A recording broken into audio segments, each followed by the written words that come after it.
Salut à tous, aujourd'hui on se retrouve pour ma vidéo critique de l'épisode 9 de la saison 2 de Gomorrah. J'ai trouvé cet épisode assez bon dans la généralité. On retrouve toujours le problème que je parlais il y a quelques épisodes de cela, donc celui de s'appuyer sur des persos moins importants. Dans celui-ci, il s'agit de Chanel. Mais maintenant que je commence à m'y habituer, ça ne me déplaît plus trop et au moins ça rend des épisodes assez diversifiés. Malgré cela, il est vrai que j'aimerais plus voir les personnages comme Jenny, Don Pietro ou Chiro qui depuis le début de la saison sont presque devenus des personnages secondaires. Au début, on voit Marinella préparer encore une fois un plan contre Chanel. Mais on a l'impression qu'elle a compris ça et le fait qu'elle trompe son fils, qui est, rappelons-le, en prison. En effet, on voit peu après Marinella qui est avec un certain Mario, qui se fait donc par conséquent tuer par la suite pour la même raison. Par la suite, on voit Chiro parler avec les gars de la ruelle, notamment au track donc par rapport au partage de terrain. Marinella se fait par la suite frapper par les femmes de son immeuble et déporter ensuite dans le bureau de Chanel, qui lui dit qu'elle a toujours su que les Lucho ne devaient pas se mettre avec Marinella. C'est à ce moment-là que ce dernier sort de prison et apprend que Marinella l'a trompé pendant ce temps. Il se sert de la violence pour l'agresser, mais elle lui dit qu'elle ne regrette pas ce qu'elle a fait.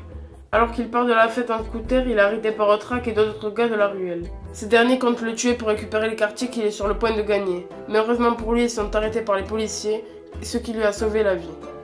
Il sort le lendemain et raconte tout à Chanel. Cette dernière venge donc son fils et torture Otrak. Elle en profite pour lui demander pourquoi il a tué son frère Zekineta. Donc il y a un moment, c'était. Il lui répond simplement en lui disant qu'il y a pris plaisir. Il se fait par conséquent tuer. C'est dommage, cette mort, je trouve. C'était un perso, même si c'était pas un perso qu'on était censé aimer vu qu'il était assez arrogant, tout ça. Mais au final, c'est un peu comme tous les personnages depuis le début de Gomorrah, quoi. Sauf au principe. Au principe, c'était vraiment le personnage assez gentil, on va dire, quoi. Par la suite, Chanel demande à Lelio s'il veut que Marinella meure. Il lui répond que non.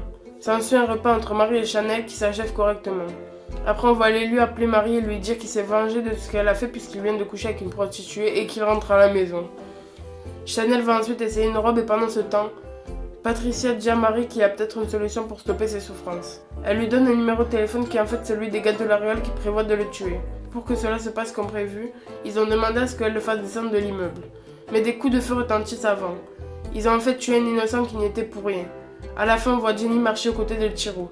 Ce dernier lui annonce que Don Pietro les a trahis à tous les deux puisqu'il a fait tuer au principe un agneau. Il lui demande de réfléchir à ce qu'il fait puisqu'il n'a pas respecté le pacte de l'Alliance et lui laisse une dernière chance. On reconnaît Chiro là qui est toujours aussi manipulateur et qui a l'intention de ce que Jenny tue son père.